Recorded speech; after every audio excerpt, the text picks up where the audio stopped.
राष्ट्रवादी शरदचंद्र पवार पक्ष हा महाविकास आघाडीपासून दूर आहे का अशी चर्चा आहे। कारण मुंबईमध्ये विरोधकांची बैठक पार पडली।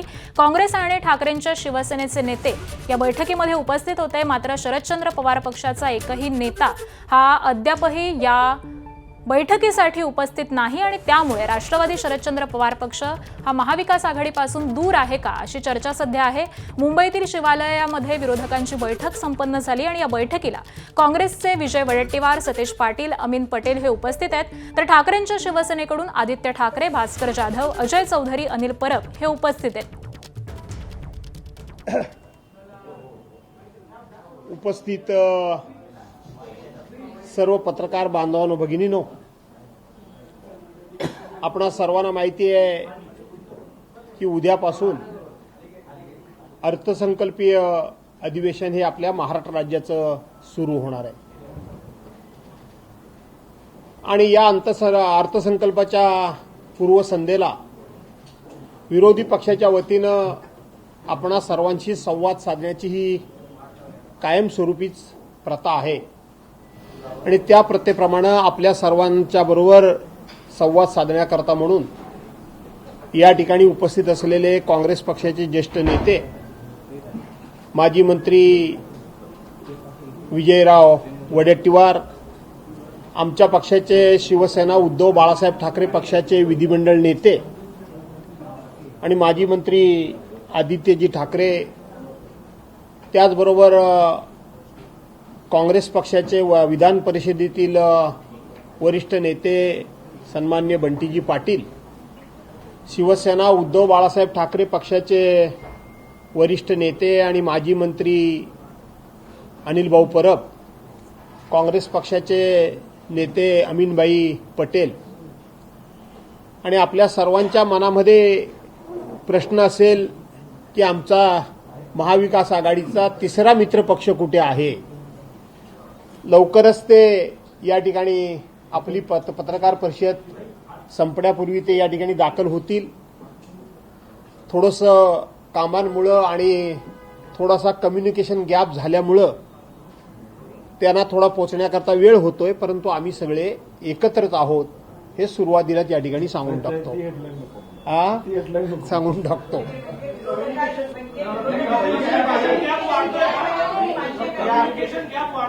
आपल्या प्रथेप्रमाणे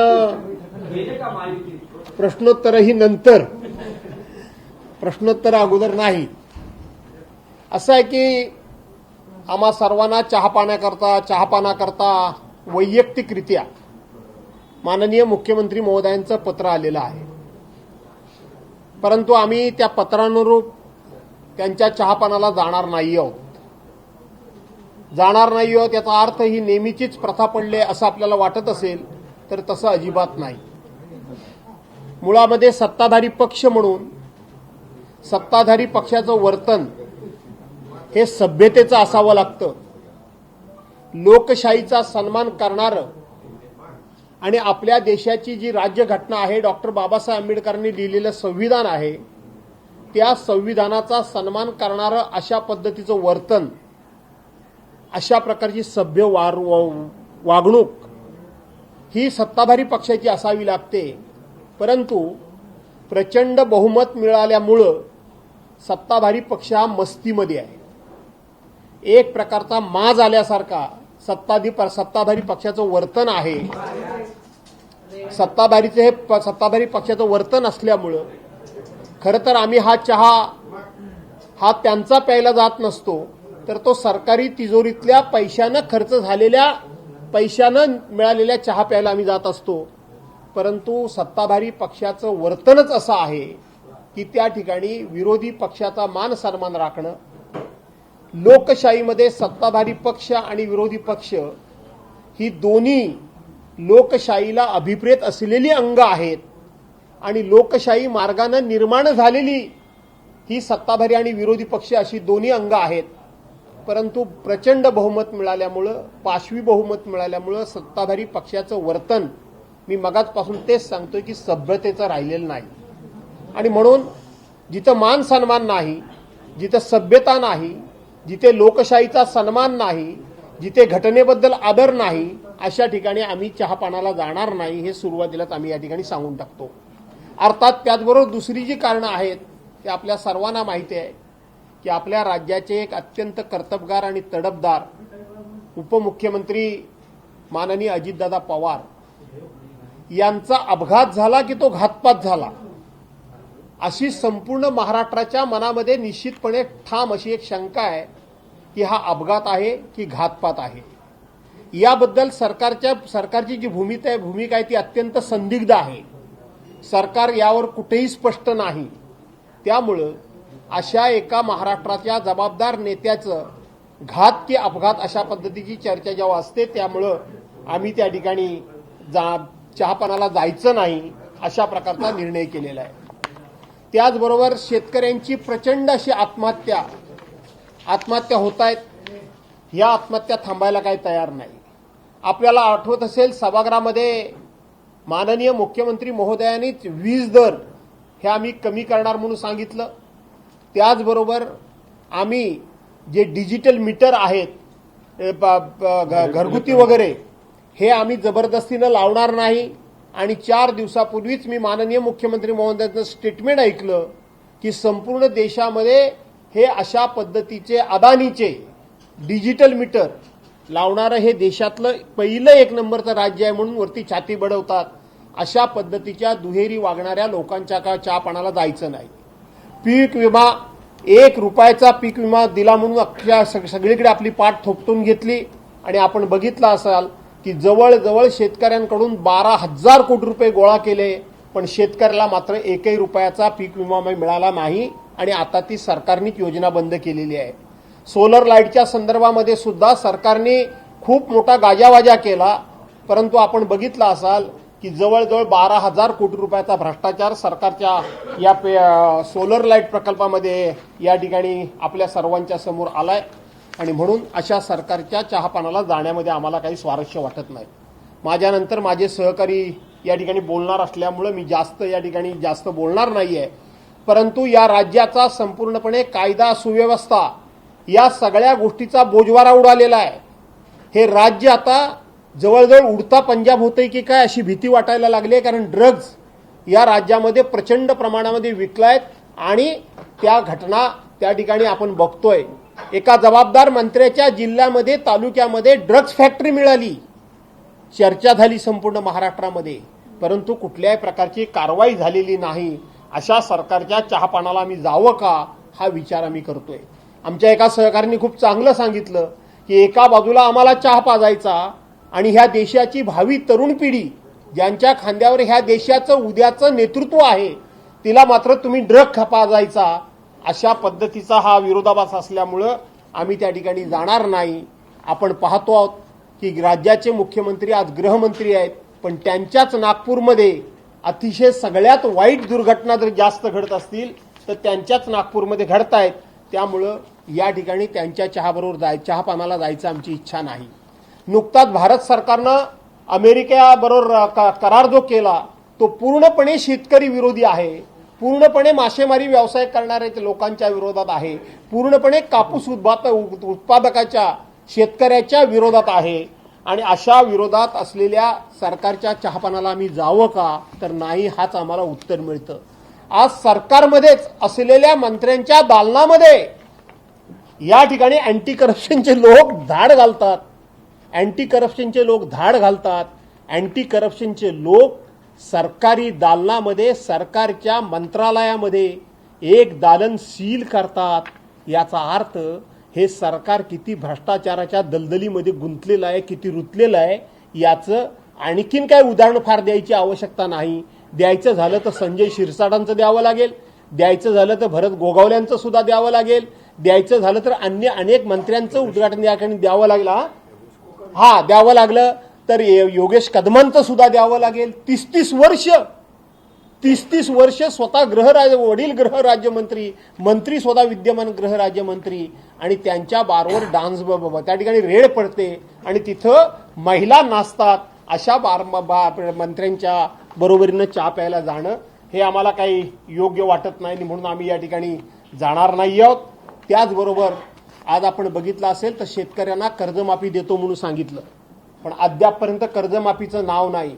लाडक्या बहिणींची सरसकट त्यावेळेला त्यांना पैसे देऊन सरसकट मतं घेतली आणि आता मात्र लाडक्या बहिणींमुळे आमचं राज्य कर्जबाजारी होते असं सांगतात. 9,32,000 कोटी रुपयाचं कर्ज राज्याच्या डोक्यावर आहे. आम्ही स्पष्टपणे सांगतो की आमच्या लाडक्या बहिणींच्यामुळं हे राज्य कर्जबाजारी होत नाहीये. त्यावेळेला 2,53,00,000 महिलांना पर मंथ 1,500 रुपये दिले.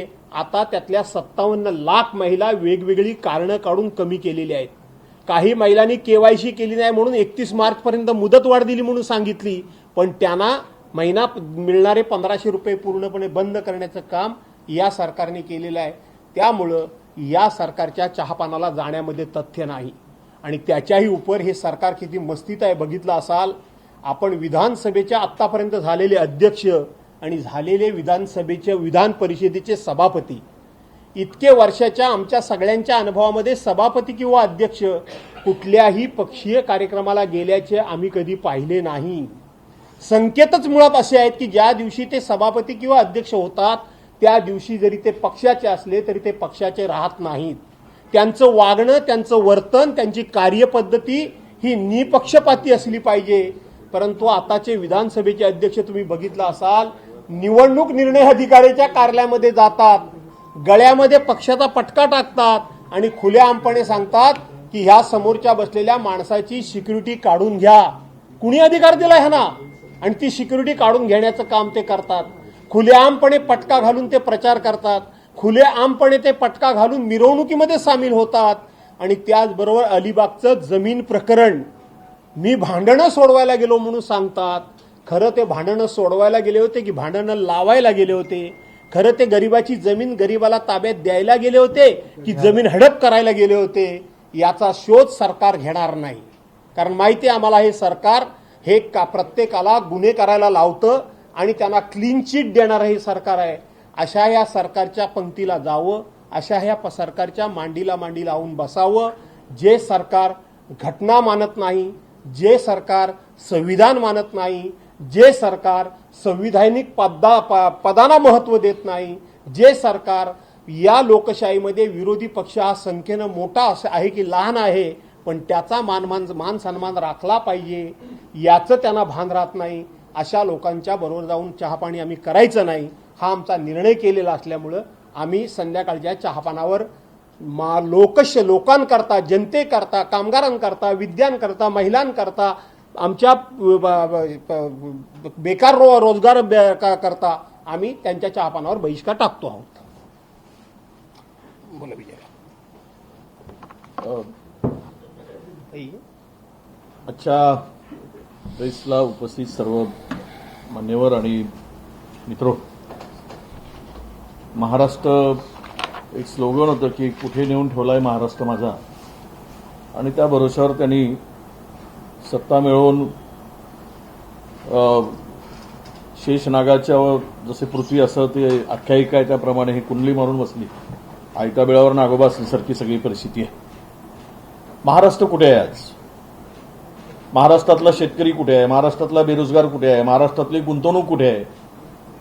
केवळ घोषणा आणि लोकांची फसवणूक यामध्येच आता महाराष्ट्राची चर्चा जगभर पसरते. ड्रग्समध्ये तर महाराष्ट्र आता खूप पुढे गेलेला. पहिल्यांदा प्रश्न इथूनच निर्माण होतो की चहापाण्याला का जायचं? या राज्यातील विद्यमान उपमुख्यमंत्र्यांचा विमान अपघात होतो. शासनाकडून केवळ 2 ओळीचा एक लाईन अशी म्हटली जाते की यामध्ये कुठेही कोणीही अपघातावर प्रश्नचिन्ह निर्माण करू नयेत. का करू नये? हा घातपात आहे की अपघात आहे या संदर्भात महाराष्ट्रभर देशभर चर्चा सुरू आहे आणि सरकारची भूमिका संदिग्ध आहे हे आता संपूर्ण महाराष्ट्र बघतोय. अशा वेळेस आम्ही का जायचं? शेतकऱ्यांच्या आत्महत्येच्या संदर्भात थोडासा उल्लेख झाला. माननीय आमच्या काय अवस्था आहे शेतकऱ्यांची? या ट्रेड डील नंतर इंडो-USA करारानंतर काय परिणाम होणार यावर महाराष्ट्राच्या मुख्यमंत्र्यांच्याकडून काही आलं काय आतापर्यंत? मकावर काय परिणाम होणार आहे? जे तूर डाळीवर जे काही या संदर्भातले पिकं आहेत शेतकऱ्यांची, त्यांचं कंबर न मोडणारी सगळ्यात निर्णय. महाराष्ट्रामध्ये कुठेही एमएसपीने शेतकऱ्यांचा माल खरेदी केला जात नाही. कोणताही शेतकऱ्यांचं उत्पादन खरेदी केलं जात नाही. सोयाबीन असू देत, कापूस असू देत. यावेळेस सीसीआयनी कापूस खरेदी निम्म्यावर आणली आणि ज्याच्या अटी घातल्यात. अजूनही 40% 45% कापूस शेतकऱ्यांच्या घरात पडून आहे. व्यापाऱ्यांनी 4,500 रुपयापर्यंत शेतकऱ्यांची लूट केली. हे काय कुंभकर्ण आहेत की काय? हे झोपून आहेत. या शेतकऱ्यांच्या संदर्भात अजिबात यांना कळवू नाही. म्हणजे शेतकऱ्यांची लूट चालली. सोयाबीनला 4,000 रुपयाच्या पलीकडे 1 रुपया मिळाला नाही. मका शेतकरी 5,200 आपला 2,400 रुपये एमएसपी होता. महाराष्ट्रामध्ये आमचं चॅलेंज आहे सरकारला की कुठेतरी या एमएसपीने मक्याची खरेदी झाली का? 1,500-1,600 रुपयाच्या पलीकडं व्यापाऱ्यांनी शासनाने तर खरेदी केलाच नाही. पण व्यापाऱ्यांनी सुद्धा या शेतकऱ्यांना जिवंतपणे मरण यातना देण्याचा निर्णय घेतल्यासारखं त्यांची लूट केली. शेतकरी आपण पाहतोय काल मागच्या महिन्यामध्ये एका यवतमाळ जिल्ह्यामध्ये एका महिन्यामध्ये 22 शेतकऱ्यांनी आत्महत्या केली. 22. मराठवाड्यामध्ये एका महिन्यामध्ये 76 शेतकरी मृत्यूला कवटाळतोय. आता हे शेतकऱ्यांच्या आत्महत्या जरी सगळ्यांना सामान्य आणि दुर्दैवानं लोकांना असं वाटायला लागलं की आमच्या सगळ्या पोट भरलेल्या लोकांना की हा नेहमीचाच प्रश्न येतोय. आणि का होत आहेत, का थांबत नाहीयेत? यावरून सरकारची भूमिका ही शेतकरी विरोधी भूमिका आहे. त्यामुळे अशा शेतकऱ्यांच्या आपण याला जायचं का? खरं तर दुर्दैवानं महाराष्ट्रातल्या एका शेतकऱ्याला सावकारांच्या कर्जामुळं त्याला किडनी विकावी लागते. तो आमच्या जिल्ह्यातील चंद्रपूर जिल्ह्यातील शेतकरी आहे. रोशन कुडे नावाचा शेतकरी किडनी विकली कंबोडियामध्ये जाऊन. म्हणजे सावकारी पाश हा शेतकऱ्यांचा रोज गळा आवडतोय. आणि हे सावकार या खुर्चीवर बसून महाराष्ट्राच्या त्या सावकाराला प्रोटेक्शन देण्याचं काम सरकार नाही तर सावकार रूप सावकाराचा चेहरा मास्क घालून ही शेतकऱ्यांना लुटण्याचं काम चाललेलं आहे. मी आपल्याला महाराष्ट्राच्या संदर्भात आता सांगताना भास्कररावजी बोललेत की लाडक्या बहिणीच्यामुळे कर्जबाजारी झालं, त्यामुळे आम्ही राज्यामध्ये बाकीच्या योजनांना कत्री लावली वगैरे सांगत असताना तुम्ही दावोसमध्ये जाऊन 30 लाख कोटीचं करार केले. 30 लाख कोटीचे करार. होत्या कंपन्या ज्याची काही ऐपत नाही 2000ची त्याही कंपनीच्या नावानं सगळे इंडियन कंपन्या परदेशात जात आहे. काय तुम्ही गेलात तिकडे येऊन काय गुंतवणूक आली याचं जर व्हाईट पेपर आम्ही मागणी करणार होतो. या संदर्भातला व्हाईट पेपर काढा म्हणून. कारण काढलंच पाहिजेत. महाराष्ट्राच्या पुढे सगळे चित्र पुढे आलं पाहिजेत.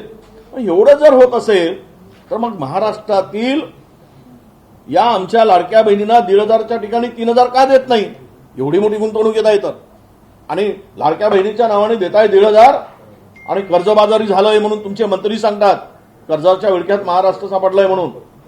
हे सगळं जे ढोंग आहे हे ढोंग सगळं आहे यासाठी आहे की महाराष्ट्र हा लुटला जातोय. प्रचंड भ्रष्टाचारामुळे महाराष्ट्र लुटला जातोय. आणि म्हणून ज्यामध्ये कमिशनखोरी महाराष्ट्रामध्ये सरळ 20% 25%वर जात असेल, ज्या एखाद्या कामाचे कंत्राटचं टेंडर पब्लिश होतो आणि पब्लिश झाल्यानंतर त्या टेंडरला 2 महिन्याची एक्सटेन्शन दिलं जातं आणि त्याची कास्ट ही 1.5 वाढवून पुन्हा तेच टेंडर प्रकाशित होऊन एका विशिष्ट माणसाला दिलं जातं. महाराष्ट्रामध्ये तर सर्व कामं मॅनेज करून दिली जात आहेत. कुठल्याही कामामध्ये स्पर्धा होत नाहीये, कॉम्पिटिशन होत नाहीये.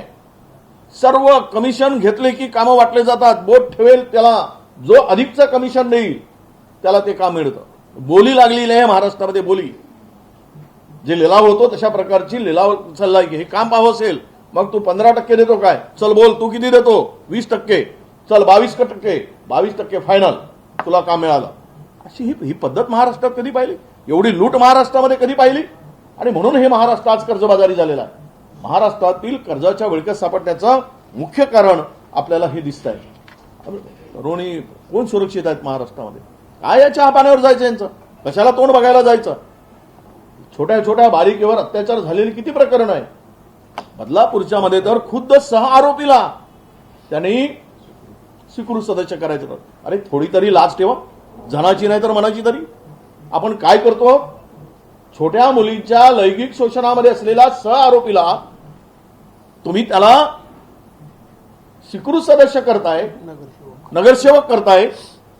यावरून तुमच्या कार्यपद्धतीचे महाराष्ट्र तमाशा बघतोय हे सिद्ध होत आहे.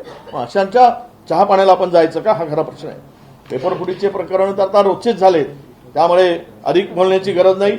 यामध्ये आपल्याला केंद्राकडून काय मिळत आहे, काय ऐपत आहे यांची. महाराष्ट्राला आज मदतीचा प्रस्ताव यांनी पाठवला आणि 29,000 कोटीच्या मदतीचा प्रस्ताव डिसेंबर पासून त्यांच्याकडे पडून आहे. अरे जे द्यायचं ते तरी द्या. लगेच गुजरातमध्ये काही झालं की लगेच मिळतात पैसे. महाराष्ट्राला अजून पैसे मिळाले नाहीत, अद्याप पैसे मिळाले नाहीत. शेतकरी एवढ्या मोठ्या मागच्या वर्षीच्या संकटामध्ये आहे, त्याला काही मिळालं नाही आणि सरकारची अजून काही त्या संदर्भातली भूमिका नाही. म्हणजे अतिवृष्टी झाली, महापूर आलाय, सगळं पशुधन गेलं, प्रचंड नुकसान झालं, पण शेतकऱ्यांना कुठली मदत अजून केंद्राकडून मिळाली नाही. फक्त 781 कोटी रुपयाची मदत मागितली होती केंद्र सरकारकडून, या सगळ्यामध्ये ती सुद्धा दिली नाही. हे दुर्दैवानं या ठिकाणी सांगावं लागतं. पीक विम्याच्या संदर्भात माननीय भास्कररावजी सांगितले की हे केवळ बनवाबनवी होती, म्हणजे लोकांना मूर्ख बनवण्याचा, शेतकऱ्यांना निवडणुकीच्या तोंडावर जे काही खेळ केला गेला. पण आपल्याला खरा गंभीर प्रश्न, आपल्यापुढे महाराष्ट्रातील जनतेला चहा पाण्यावर बहिष्कार आम्ही का घालतो, तर महाराष्ट्र आता महाराष्ट्र राहिला नाही. महाराष्ट्राला महाराष्ट्र ठेवलं नाही तर महाराष्ट्राला भ्रष्टाचारी महाराष्ट्र म्हणून एक उपाधी मिळाल्यासारखी. तुम्हाला सांगतो, पर्यावरणाचा संपूर्ण ऱ्हास चालला. नागपूर जिल्ह्यामध्ये रिझर्व्ह असलेली वनविभागाची जागा, नागपूर शहराच्या लगत असलेली ती जागा, 600 एकर जागा, वनव्याप्त जागा, 1 लाख रुपये एकर प्रमाणे 600 एकर जागा अदानींच्या घशात घातली गेली. कुठे पर्यावरणाचं आहे. चंद्रपूरमध्ये ताडोबा सारख्या रिझर्व्ह टायगर सेंच्युरी मधली खाण कोळशाची जे आम्ही थांबवून ठेवलं होतं, आमच्या सरकारने स्टे केला होता, त्यावेळेस तुम्ही स्टे दिला होता, ती खाण पुन्हा त्यांना मंजूर करून दिली अदानींना. म्हणजे माणसाला आता महाराष्ट्रात यांनी हवा विकली, पाणी विकतायत, जमीन विकतायत आणि आता शुद्ध हवाई यांनी अदानींना विकायचं ठरवलं आहे की काय, असं सुद्धा आता पुढच्या वेळेस आपल्याला ती सुद्धा घेताना त्यावर चार्ज अदानी लावतील, अशा प्रकारची परिस्थिती निर्माण झालेली आहे. सर्रास वनजमिनींचा ठाणे जिल्ह्यातील 4,000 हेक्टर जमीन, वनजमीन जी खाजगी वनजमीन होती, त्यामध्ये वनजमीनच होती ती, मुळात एका व्यक्तीने त्यावर दावा केला, केस आपल्या इकडे सुनावणी झाली आणि ती जमीन, वनविभागाची जमीन मूळ मालकाला परत देण्याचा निर्णय झाला. त्यावर वनमंत्री गणेश नाईकांनी सांगितलं, मी खात्याचा मंत्री आहे, 1 इंच सुद्धा जमीन देऊ देणार नाही. तोपर्यंत सगळे व्यवहार झालेले होते, कोणी केलेत सगळ्यांना माहित आहे, आणि ते परत त्याला स्टे दिला गेला. सर्रास जमिनीचे वाटप, महाराष्ट्र तुकडे करून वाटप करण्याचं काम सुरू आहे आणि महिला भगिनी कोणी सुरक्षित नाही. ड्रग्स तर सोडाच, छोट्या छोट्या बालिकेवर झालेले अत्याचार इतके प्रचंड मोठे आहे की त्यावर सरकारची कुठे गंभीरताच दिसत नाही. गृह खातं निद्रावस्थेमध्ये असल्यासारखं वाटायला लागलं. आता काही कुठे दिसायलाच मला नाही, धाक राहिलाच नाही आरोपीवर, म्हणजे गुन्हेगारावर. कारण सगळ्या गुन्हेगारांना सोबत घेऊन राज्यातील मंत्रिमंडळ जर फिरत असेल, त्याला प्रोटेक्शन देत असेल, तर ते गुन्हेगारांची हिंमत वाढणार आणि त्यामुळं महिलावरील अत्याचार. काल मी तुम्हाला सांगतो, माझ्या सुधीर मुनगंटीवारच्या मतदारसंघातील चंद्रपूर माझ्या जिल्ह्यातील बल्लारपूर तालुक्यातील एक छोटंसं गाव आहे, गिलबिली नावाचं गाव आहे. तिथील सरपंच शासकीय मिटिंगला गेलेली होती 5 वर्षापूर्वी, 4 वर्षापूर्वी, म्हणजे आता 3.5, मला वाटतं 3.5 वर्ष झाले. ती सरपंच ती लापता झाली, अद्याप सरपंच सापडलीच नाही. सरपंच, महिला सरपंच. 35 वर्षाची महिला सरपंच लापता झाली. ती ट्रायबल समाजाची आहे, आदिवासी समाजाची आहे. कुठे गेली? पोलिसांच्याकडे नवऱ्याने चक्करा मारून मारून लहान लहान मुलांना घेऊन बाहेरचे चप्पल घासल्या गेल्या, पण मिळत नाही. हे उदाहरण दिलं मी. आज महाराष्ट्रामध्ये अशा 1,57,000 महिला मुली लापता आहेत. कुठे आहे महाराष्ट्र? कशाला यांचं तोंड बघायला चहा पाण्याला जायचं? म्हणून आम्ही सर्वांनी चहा पाण्यावर बहिष्कार घालण्याचा निर्णय घेतलेला आहे.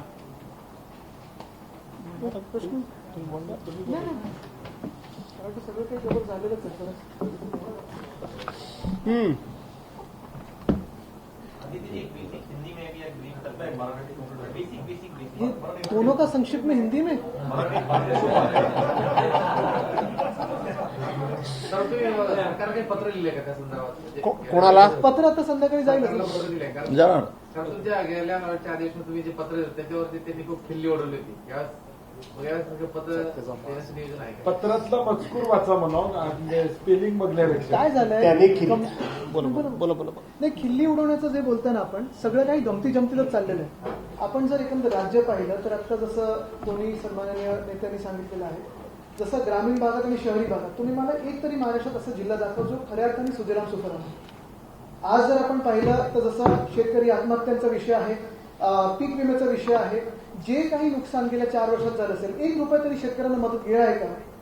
पण सगळं काही नुसतं रेटून न्यायचं, हाऊसमध्ये खोटी आश्वासनं द्यायची, हे सगळं एका बाजूला सुरू असताना दुसऱ्या बाजूला आपण पाहिलं असेल परवाकडचीच घटना आहे मुलुंडमध्ये. मेट्रोचं चालू काम असताना ते जे काही पॅरिफिट पडलंय की काय पडलंय, अनेक लोकांनी त्याच्यावर ट्विटरच्या माध्यमातून, बातम्यांच्या माध्यमातून संशय व्यक्त केला होता. तरी देखील कुठेही काही ऍक्शन झाली नाही. त्याच्या खालती एक रिक्षा चिरडली गेली, एक गाडी चिरडली गेली, 2 व्यक्तींचा तिथे मृत्यू झालेला आहे. किंमत काय लावली त्याला? 5 लाख. म्हणजे ही आपल्या आता जीवनाची किंमत आपल्या राज्यामध्ये झालेली आहे. हे मला वाटतं सर्वात मोठं दुर्दैव. जे स्वतःला इन्फ्रामॅन बरं त्यांच्यात पण भांडण की इन्फ्रामॅन मी की तू, हे गेले 2 वर्षात आम्ही की 2 वर्षात तुम्ही, अशी जी भांडणं चालू आहेत, त्यांनी एक तरी आम्हाला उदाहरण दाखवा या महाराष्ट्रामध्ये की जे त्यांनी इन्फ्रास्ट्रक्चर बनवलेलं आहे ते नीट केलेलं आहे. कोस्टल रोडवर चला, ते म्युझिकल रोड काही केला, विरोध नाही, चांगलं आहे. कोणाला काही अजून गंमत जम्मत करायची असेल तर करा, पण खरोखर त्याच्यावर 7.5 कोटी खर्च करण्यासारखे ते केलंय का? तसंच जर आपण पाहिलं तर तो MMRDने एक जबरदस्त पूल केलेला आहे. ते जगात तो 8वं वंडर होईल असं बॅटच्या शेपमध्ये. आता असं जर पूल कोण करत असेल तर खरंच ते पूल त्याच्यावर तेवढा खर्च करण्यासारखं आहे का? त्याच्यावर चौकशी काही पुढे झाली आहे का? चौकशी काही झाली आहे का? आणि हे सगळं होत असताना चालू कामांमध्ये म्हणजे तुम्ही पाहता दिल्लीमध्ये कोणीतरी त्या गटारात जाऊन पडलं, दुसरीकडे कुठेतरी अजून कशात तरी जाऊन पडलं, इथे मुलुंडमध्ये वरतून काही पडतंय. मग आयुष्य जगायचं कसं कोणी? शेतकरी असताना तुम्हाला तुमच्या शेतमालाला काही भाव मिळत नाही, पीक विम्याचं तुम्हाला मदत मिळत नाही. हे सगळं एका बाजूला. शहरी भागात नोकऱ्या नाहीत. बरं, जे नोकऱ्या शोधतात किंवा जे कोणी नुसतं चालतात रस्त्यावर त्याच्यावर इन्फ्रास्ट्रक्चर मॅनचं काहीतरी वजन पडतं आणि खालती ते चिरडले जातात. मग नेमकं हे राज्य चाललंय तरी कोणासाठी आणि कशासाठी? मंत्रालय धाडी पडू नका. स्वतःच्या ऑफिसमध्ये तुम्हाला पाहतोय की तिथे भ्रष्टाचार बघायला मिळतं. हे सगळं जे काही चाललेलं आहे, ठीक आहे, तुमचं बहुमताचं सरकार असेल, तुम्ही सगळं रेटून नेत आहात. स्पीकरची बाहेर दादागिरी आपण पाहतोय. जे अध्यक्ष आहेत त्यांचं जो काही पूर्ण कार्य असतं ते त्या हाऊसमध्ये असतं, बाहेर दादागिरी चालू शकत नाही. आणि कोणाचं तरी संरक्षण काढून घेणं म्हणजे नेमकं चाललंय तरी काय या राज्यात आणि चाललंय तरी कुठे? गतिमान सरकार, पण हे नो एंट्रीमध्ये गती ही वाढवलेली आहे. ह्याचा आपण विचार करणं गरजेचं आहे आणि म्हणूनच आम्ही तो बहिष्कार टाकत आहोत. आम्हाला काय जाऊन चहापान तिथे चहा प्यायला मग कोण ब्लॅक टी घेईल, कोण ब्लॅक कॉफी घेईल वगैरे हे सगळं सगळं असतं. पण काळ्या चहा आणि काळ्या कॉफी याच्यापेक्षा जे काळे धंदे जे आहेत त्याच्या विरोधात आम्ही हा आवाज उठवलेला आहे आणि विरोधी पक्ष म्हणून आम्ही जे करत आहोत हे लोकांसमोर आपल्याच माध्यमातून येतं, म्हणून अशी पत्रकार परिषद घेतो.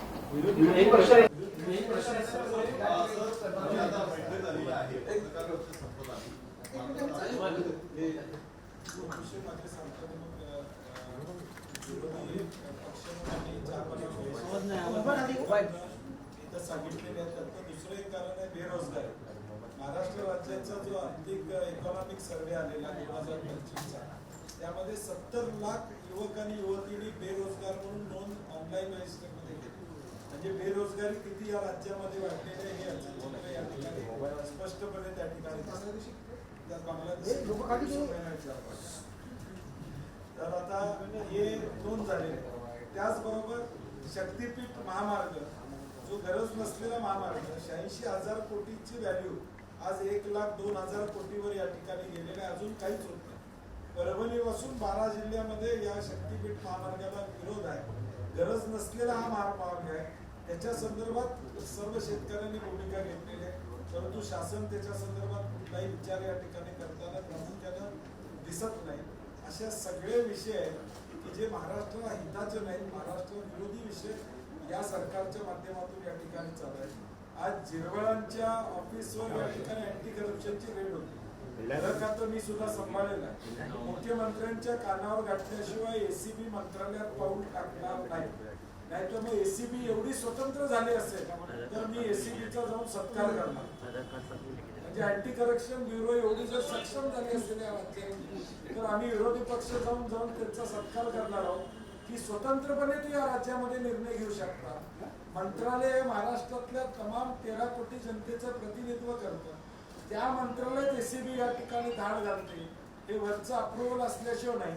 त्यामुळे मुख्यमंत्र्यांना माझी विनंती आहे, राष्ट्रवादीला कॉर्नर करायसाठी ही धाड होती का खरंच या महाराष्ट्राची इमेज सुधारण्यासाठी होती? इमेज सुधारण्यासाठी असेल तर उद्या अधिवेशन चालू व्हायच्या आधी झिरवळांचा राजीनामा घ्या.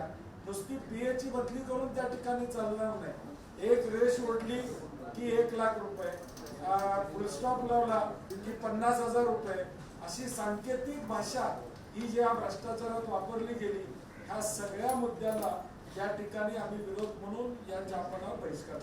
विरोधी पक्षनेता नसणार आहे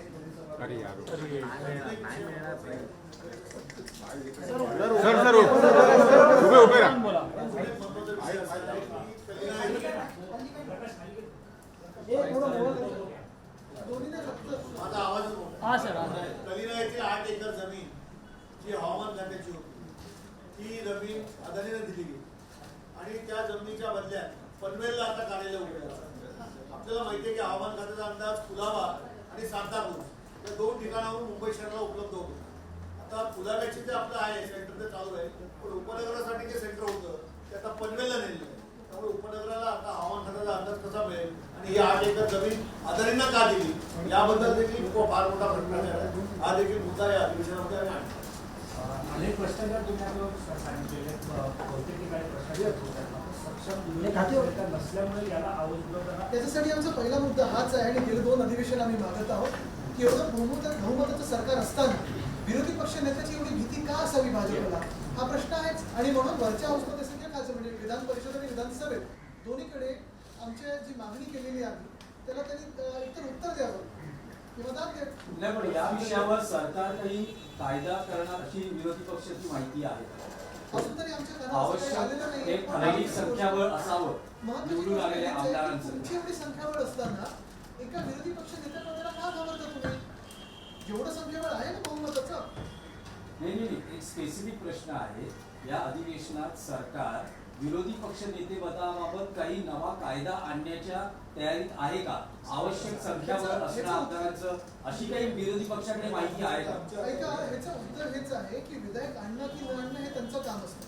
पण आमचा प्रश्न हाच आहे की आतापर्यंतची जी प्रथा आहे कितीही काही आकडे असला तरी विरोधी पक्ष नेता पद हे दिलं जायचं आणि विरोधी पक्षाला तो सन्मान देणं ती जबाबदारी त्यांच्या टाकली जाईल. हे जे पद आहे ते कुठच्याही सन्मानापेक्षा मोठी जबाबदारी विरोधी पक्ष नेता. लोकांचा आवाज, जनतेचा आवाज तिथपर्यंत पोहोचवण्याची जबाबदारी असते. हाऊसमध्ये त्यांना काही प्रिव्हिलेजेस असतात, कधीही ते उठून बोलू शकतात, विषय मांडू शकतात. तर एवढी भीती भाजपच्या मनात का आहे हा एक विषय असतो. नाही, पण प्रत्येक अधिवेशनात गेल्या 2 ते 3 अधिवेशनात तुम्ही मुख्यमंत्र्यांना पत्र दिलं, तुम्ही तुमचं शिष्टमंडळी जाऊन मुख्यमंत्र्यांना भेटला, शिष्टपणा कोण करतं तर तुम्ही विचार करा. विधानसभा अध्यक्षांना भेटला, पण कार्यवाही काही होत नाहीये. तर तुम्ही काही आता ठोस जे विधानसभा भूमिका अध्यक्ष त्यांच्या जे काही कार्य हे आहे त्याच्या बाहेर जाऊन कोणाचं संरक्षण काढू शकतात, अलिबागमध्ये जाऊन तिकडची भांडणं सोडू शकतात. इकडचा एक छोटा विषय तर सोडूच शकतात. ही एवढीशी अपेक्षा आमची छोटी. पण एकीकडे सगळ्यात महत्वाचं म्हणजे की मध्यंतरी चर्चा चालू होती की विरोधी पक्ष नेता असेल कोण, ते पत्र द्यायला उशीर झाला. बिलकुल नाही, बिलकुल नाही. आम्ही तुमच्यामध्ये माझा प्रश्न असा आहे की तुमच्यामध्ये कम्युनिकेशन गॅप आहे का? आजच्या बैठकीचं जर निमंत्रण राष्ट्रवादीला उशिरा जात असेल तर तुमच्यामधल्या कम्युनिकेशन गॅपमुळे सगळं घडतंय. नाही, अधिवेशनाची स्ट्रॅटेजी ठरवायला एनसीपी नाही. पहिलं त्याचं उत्तर द्या. त्याच वेळी आपल्याला आठवत असेल ज्या वेळेला आमचं पहिलं अधिवेशन झालं तेव्हाच आमचं नाव ठरलं होतं आणि ते पत्र तसंच आहे कायम आणि तसं 3दा आम्ही दिलं नंतर. राष्ट्रवादी शरद पवार गट हा महाविकास आघाडीमध्ये आहे की नाही. दिलीप नरद्यामुळे आज पण येऊ शकले महायुतीत गेला का पक्ष? कारण इथे एवढी स्ट्रॅटेजी. जयंत पाटील साहेब, शशिकांत शिंदे साहेब सांगायला लागले. जितेंद्र आव्हाड एका कार्यक्रमात होते, ते यायला गेले होते. आमचं तिघांचंही बोलणं झालं, परंतु प्रेसची टाइम तुम्हाला 2ची दिली असल्यामुळं त्यांच्यासाठी थांबा. ते म्हणजे सुरू करा, अडचण काही नाही म्हणून आपण प्रेस सुरू केली. असं आहे की मुळामध्ये जयंतराव पाटलांना मी पर्सनली फोन केला, मी त्यांच्याजवळ बोललो. त्यांनी त्याच दिवशी सांगितलं की मी आज येऊ शकत नाहीये, पण तरी देखील जितेंद्र आव्हाड, शशिकांत शिंदे आणि आमच्या लोकांना आणि रोहित पवार यांना मी स्वतःहून कळवतो. आपणही त्यांना फोन केला. आता इथे येत असताना सुप्रियाताईंचा देखील फोन आला की आमच्याकडून थोडासा उशीर झालेला आहे, पण तरी देखील आम्ही आमचा माणूस पाठवतोय. या स्वतः अनिल परब साहेबांच्या फोनवर फोन सुद्धा आला होता. त्यामुळं तुम्ही जे काय म्हणताय किंवा तुम्हाला जे काय म्हणजे तुमच्या मनामध्ये आहे म्हणा किंवा तुम्हाला जे वाटतं तसं काही नाही. आमच्या मनात नाही.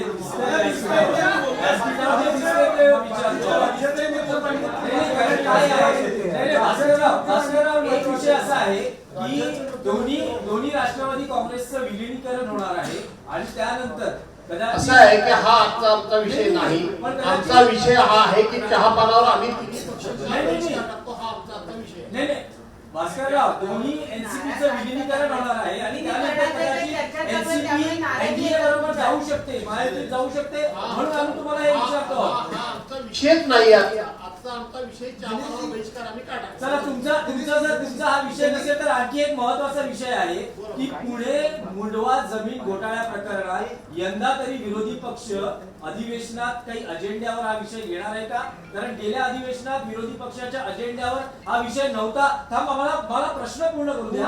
आणि त्यात विषय असा आहे की या जमीन घोटाळ्याचा अहवाल महसूल मंत्र्यांकडे टेबल झालेला आहे, ज्यात पार्थ पवारांना क्लीन चिट दिल्याचं म्हटलं जात आहे. तर आता या अधिवेशनात विरोधी पक्षाची पुणे मुंडवा जमीन घोटाळा प्रकरणात काय भूमिका असणार आहे? जी लोकहिताची गोष्ट आहे, जो नाहिरे वर्ग आहे, त्या नाहिरे वर्गाचा आवाज म्हणजे विरोधी पक्ष आहे. आणि म्हणून आम्हाला दिलेल्या वेळेमध्ये किंवा आम्हाला सभागृहामध्ये बोलण्याची संधी ज्या ठिकाणी ज्या वेळेला मिळेल, तुम्ही बघता सध्या विरोधी पक्ष याला किती कमी लेखायचंय. विरोधी पक्ष हा संख्येनं कमी असल्यामुळे काही त्याचा किती उपमुर्द करायचा हे तुम्हाला सगळ्यांना माहिती आहे. म्हणून महाराष्ट्रातल्या जनतेच्या हिताच्या दृष्टीने जे प्रश्न असतील ते आम्ही मांडणार. नाही स्पेसिफिक विषय भास्करराव स्पेसिफिक प्रश्न आहे. जर तुम्हाला सभागृहात जर हा विषय मांडू दिला नाही तर तुम्ही सभागृहाच्या बाहेर पायऱ्यांवर आंदोलन करणार का? जी तुमची वैधानिक आयुध आहेत त्याद्वारे हा मुद्दा मांडणार का? सर्वप्रथम भास्करराव, याचा तुम्ही गेल्या वेळेसही असंच सांगत होता. तुम्ही म्हणालात की स्ट्रॅटेजी माहिती नव्हती, तुमच्यापर्यंत विषय आला नव्हता. त्याचा तर उत्तर घेणार की नाही. अहवाल तर येऊ देत, अहवालात काय लिहिलं ते तर बघू देत, आणि मग अहवालात त्याचा काय उल्लेख आहे, त्यांना क्लीन चिट दिली आहे की नाही दिली आहे हे तर पहिलं तपासून बघू देत. हे तुमचे सगळे प्रश्न प्रीमॅच्युअर्ड आहेत. नाही, पण जमीन घोटाळा झाला आहे असं विरोधी पक्षाला वाटतं का? मी आरोप तर केलेले आहेत. म्हणजे जमीन घोटाळा झालेला आहे. सरकारने समिती नेमली आहे. समितीचा अहवाल अजून टेबल झालेला नाहीये. ज्या दिवशी अहवाल टेबल होईल त्या दिवशी आम्हाला तो वाचायला मिळेल आणि मग त्याच्यानंतर विरोधी पक्ष आपली भूमिका ठरवेल. अहवाल टेबल व्हावा म्हणून आपण काय त्याच्यासाठी प्रयत्न करणार का? प्रश्न उपस्थित करणार? 100% अहवाल टेबल करावाच लागेल. शासनाचा अहवाल आहे तो टेबल करावा लागेल किंवा तो नाकारावा लागेल आणि नाकारला तर असं सांगावं. मुंडवा प्रकरणामध्ये अधिकची माहिती आम्ही गोळा केलेली आहे. काय आधी माहिती सांगा. हो, ही आता नाही, सभागृहात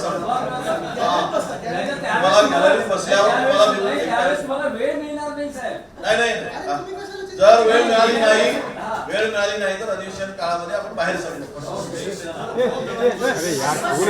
विभागाच्या 75 फायलिंगचा मुद्दा कदाचित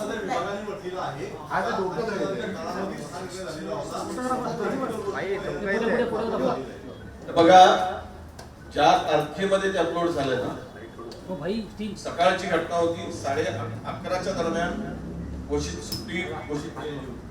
आणि ती वेळ बघा तुम्ही, 3:09 वेळ आहे. सीएमने स्थगिती का दिली हा प्रश्न येतो. नाही, आणखी एक विषय आहे. या अर्थसंकल्पीय अधिवेशनात यंदा राज्यसभेची निवडणूक होते आहे. महाविकास आघाडीची काय भूमिका आहे? कारण संजय राऊत यांचं असं म्हणणं आहे की शरद पवारांनी त्यांच्याकडे इच्छा व्यक्त केली आहे की त्यांना पुन्हा राज्यसभेवर जायचंय. महाविकास आघाडीची काय भूमिका आहे? नाही, या अधिवेशनाच्या काळातच ही निवडणूक आहे. अधिवेशनाचा भाग नाही. अधिवेशनाच्या काळात होत असेल तर तो अधिवेशनाचा भाग नाही. या सभागृहाचे आमदार त्यासाठी मतदान करणार आहेत. या सभागृहाचे आमदार त्यासाठी मतदान करणार आहेत. बोला. 75 ज्या फायली आहेत त्या प्रकरणामध्ये अल्पसंख्याक विभागाच्या सचिवांनी मुख्य सचिवांना पत्र लिहिलं आहे. त्याच्यात त्यांचं असं म्हणणं आहे की निर्णय आधीच झाला होता, अपलोड फक्त नंतर करण्यात आले. असं आहे की आताच आम्ही तुम्हाला सांगितलं की निर्णय आधी झाला असेल नसेल हा सुद्धा शंकेचा आणि वादाचा भाग, पण झाला जरी असला तरी सुद्धा सकाळी 8:46 माननीय उपमुख्यमंत्र्यांचा अपघात होतो. ती बातमी सगळी जगभर होते आणि त्याच्यानंतर अगोदर जरी निर्णय झाला असेल आणि नंतर 3:09 तो निर्णयाची जर तुम्ही अपलोड करत असाल तर शेवटी तुम्ही तुमच्या केलेल्या कामाबद्दल किंवा तुम्ही घेतलेल्या निर्णयाबद्दल शंका येणं स्वाभाविक आहे. एवढी घाई काय होती? कशाबद्दल एवढी गडबड केली? याचा अर्थ कोणाचे तरी व्यक्ती हितसंबंध फुटलेले आहेत म्हणून हे घडले. Thank you sir. धन्यवाद सर. धन्यवाद. थँक्यू.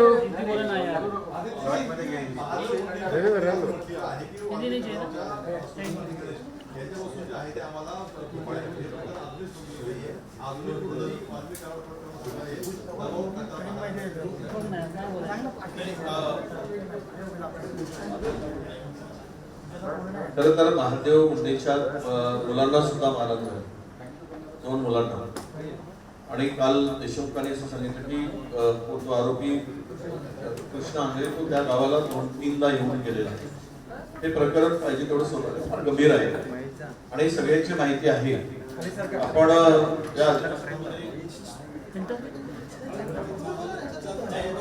पाठीमागे सारखा जरा भाऊ स्टेज कारण बीड जिल्ह्यात महाराष्ट्रात कायदा सुव्यवस्था शिल्लकच राहिलेली नाही. आम्हाला तो ओघाने तो विषय येणार आहे आणि मांडणार.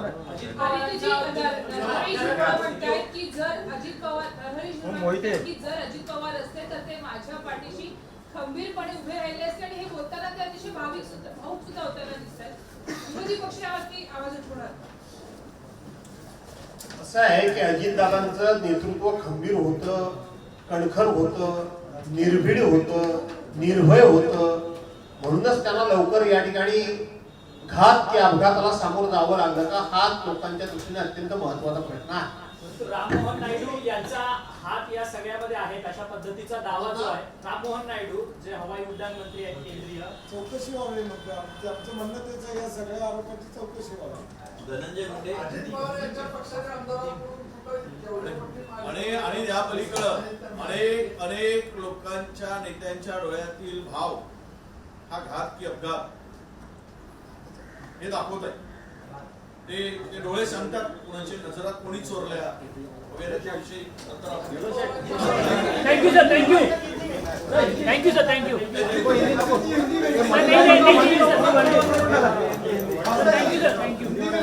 Thank you sir.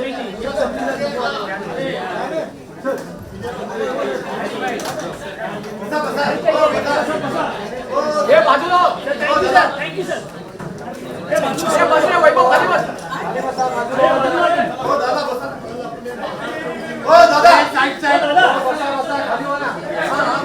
Nathuram Godse Hindi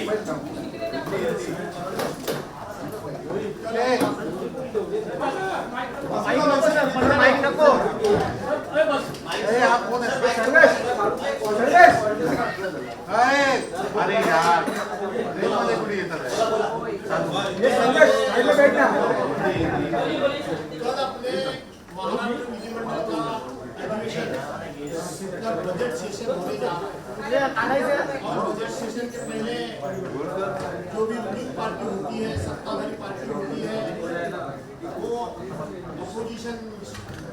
opposite party के मेंबर को अपोजिट पार्टी को चाय पाने के लिए बुलाती है।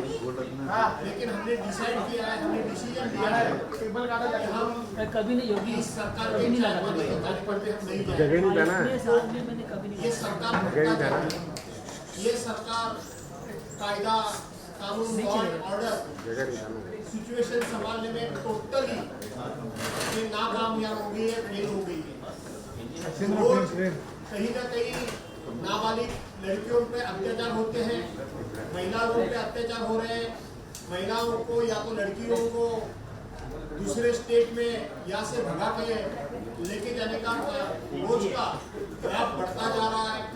यहाँ फार्मर लोग, किसान भाई लोग रोज सुसाइड कर रहे हैं, आत्महत्या कर रहे हैं।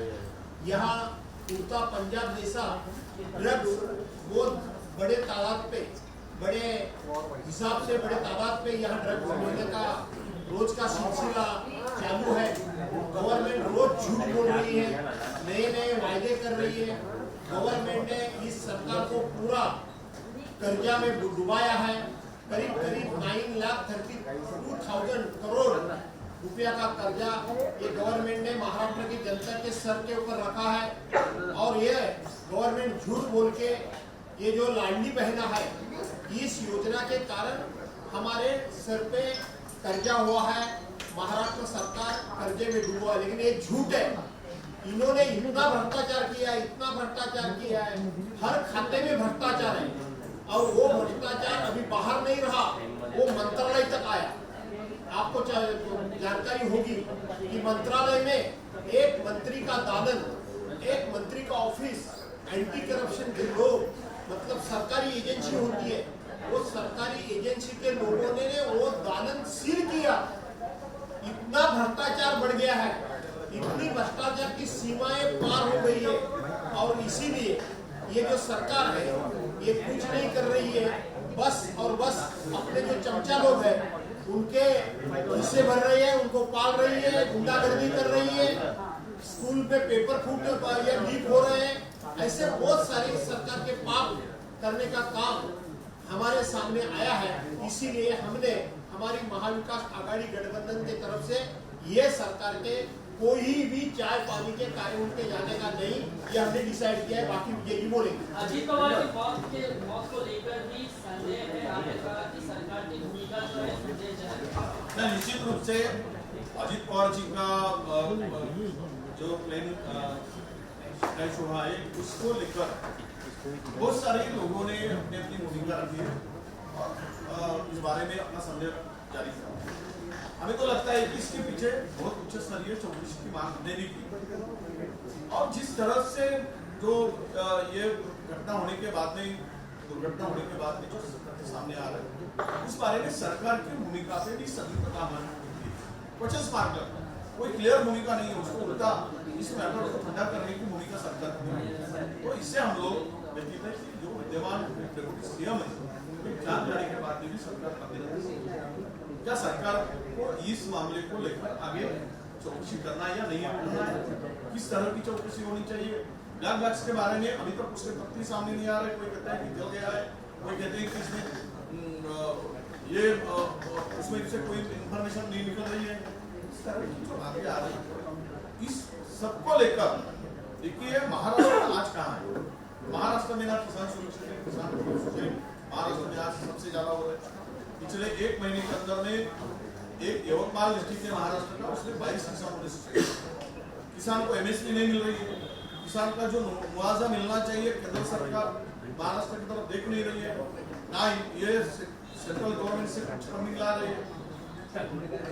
और इसके आगे भी बढ़कर जो इंडो यूएसए जो ड्रिल ट्रेड में जो भूमिका होनी चाहिए राज्य सरकार की, स्टेट के ऊपर इस किसानों को क्या इसका असर होने वाला है, कितना नुकसान होने वाला है, इस बारे में तो स्पष्टता है, ये भी उन्होंने किया है। अब हमारे जाधव साहब ने जो कहा कि छोटी छोटी बालिका भी यहाँ पे, नाबालिग लड़कियां भी सुरक्षित नहीं है। मैंने कहा था कि 1,57,000 बच्चियां और लेडीज महिलाएं अभी लापता है, उनका पता नहीं चल रहा है। और ये सब कुछ होते हुए भी भ्रष्टाचार चरम सीमा पर, इतना भ्रष्टाचार कभी देखा ही नहीं। आपने देखा होगा कि इलेक्शन में एक वोट के पीछे 10-10 हजार रुपया गिना गया, ये कहां से पैसा है? तो सब कुछ काम मैनेज करके बड़े बड़े काम दिए जा रहे हैं, करोड़ों रुपए का इसमें करप्शन हो रहा है। हर डिपार्टमेंट में करप्शन बढ़ चुका है, जहां तक मंत्री तक ये करप्शन गया है। तो इस सबको मुद्दों को बार बार उठाने के बाद में अपोजिशन में सरकार की तरफ से कोई कार्रवाई नहीं हुई अभी तक। केवल ना हम कहते हैं कि इसके ऊपर कार्रवाई हो, ना क्लीन चिट देते हैं, ना कार्रवाई करते हैं। पहले कुछ तो क्लीन चिट तो जो उनके पार्टी में शामिल होते हैं उनको देते हैं, कभी किसी को दे देते हैं, और जिसके ऊपर भी बड़े गंभीर स्वरूप के आरोप हमने एलिगेशन लगाया है, उस बारे में सरकार की कोई भूमिका नहीं। सर, 2 सवाल है, लेकिन एक तो इतनी अहम बैठक थी, आपके साथी क्या आपसे किनारा कर रहे हैं, क्यों नहीं आ पाए? जितने अवार्ड को बातचीत हुई वो कह रहे थे नहीं, इस बारे में हमने पहले बोल चुके हैं कि उनसे उनका एक फोन आया था और हमने भी उनसे बात की थी। हमारे जादव जी जो जादव साहब ने शिवसेना के नेता, उन्होंने भी बात की थी। उन्होंने सुप्रिया सुले का भी फोन आया था, तो उन्होंने हमारी मीटिंग में जब ये हमने वीडियो बाहर भेजा था, तो उस बारे में उनको लगा कि हमारे साथ यहाँ पे नहीं है, तो उन्होंने कहा था कि हम लोग भेज रहे हैं, थोड़ी देर में आएंगे। इसमें हमारे यहाँ पे कोई महाविकास आघाड़ी करती है, हम लोग सब एक। सर, 75 माइनॉरिटी फाइल जो साइन हुई थी उस पर सरकार का कहना है कि 75 माइनॉरिटी फाइल जो साइन हुई थी उस पर सरकार का कहना है कि एक टेक्निकल एरर था, इसमें कुछ गड़बड़ी नहीं है। तो फिर कैंसिल क्यों किया, स्टे क्यों किया? जब गड़बड़ी नहीं थी, टेक्निकल एरर था, उस दिन 11 बजे ये छुट्टी डिक्लेयर की गई थी, तो 11 बजे के बाद में कोई अपलोड होने का सवाल ही नहीं। ऑफिस में मंत्रालय में क्यों बैठा था? 3 बजे अपलोड किया, मतलब ये कहा कि मंत्रालय चालू था। उस दिन मंत्रालय को छुट्टी देने के बाद छुट्टी के दिन ये ऐसा कौन सा ऑफिसर बैठा था कि अपलोड करके ये फाइल को क्लियर किया? तो इसका मतलब दाल में काला है, ये दिखा है, इसलिए उसको सही किया। 5% मुस्लिम आरक्षण को रद्द करने का सरकार ने कहा है, क्या इस मुद्दे को आप कहेंगे कि बड़ा एक वर्ग है जो इस मुद्दे पर आप लोगों का समर्थन करता रहा, शिवसेना का समर्थन करता रहा? नहीं, वो कोर्ट के आदेश का, कोर्ट का आदेश है, कोर्ट के आदेश का आपको सम्मान करता है। हम लोग अलग से इस भूमिका को आपसे एक सवाल है, पीएम ने अभी कांग्रेस पर टिप्पणी की एआई समिट जो दिल्ली में हुआ, पूरे विश्व भर से नेता है, लेकिन कांग्रेस ने उसमें अपनी गंदी और नंगी राजनीति का प्रदर्शन किया है। देखो, सेशन पूरा चला था, किसने किस तरह की राजनीति की, अपोजिशन का आवाज किसने कैसे दबाया, जवाब क्यों नहीं दिया, चाहे वो अदानी का मसला हो या F-16 का मसला हो, इस सबको पूरे देश ने देखा है। और उसमें भी आपके समिट में भी जिस तरह का गलगोटिया यूनिवर्सिटी ने जो उसमें रोबोट का जो प्रदर्शन किया और उसने खुद का प्रोडक्शन करके बताया, ये सब जब जानते, ये सब ने देखा है। तुम्हारा कुछ उसमें है ही नहीं, और तुम वो एक चाइना का लेकर आओगे, रोबोट लेकर आओगे, वहां पे रखोगे और देश की इज्जत मिट्टी में मिलाओगे, इससे ज्यादा बड़ा मसला हो ही नहीं सकता।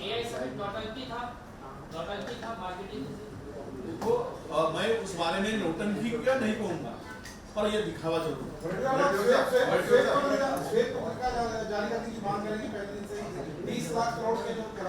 श्वेत पत्र की पूरा फर्जीवाड़ा है, कुछ नहीं आया है। अगर कुछ आता तो महाराष्ट्र में अनएम्प्लॉयमेंट इतना बड़ा नहीं होता, बेरोजगारों की संख्या आज बढ़ रही है, अनएम्प्लॉयमेंट इतनी तेजी से बढ़ रहा है, वो नहीं होता। यहाँ पे कुछ नहीं आ रहा है, केवल जाकर ये डॉस में जाकर इन्वेस्टमेंट का दिखावा किया जा रहा है। एबीपी माझा, उघडा डोळे बघा नीट।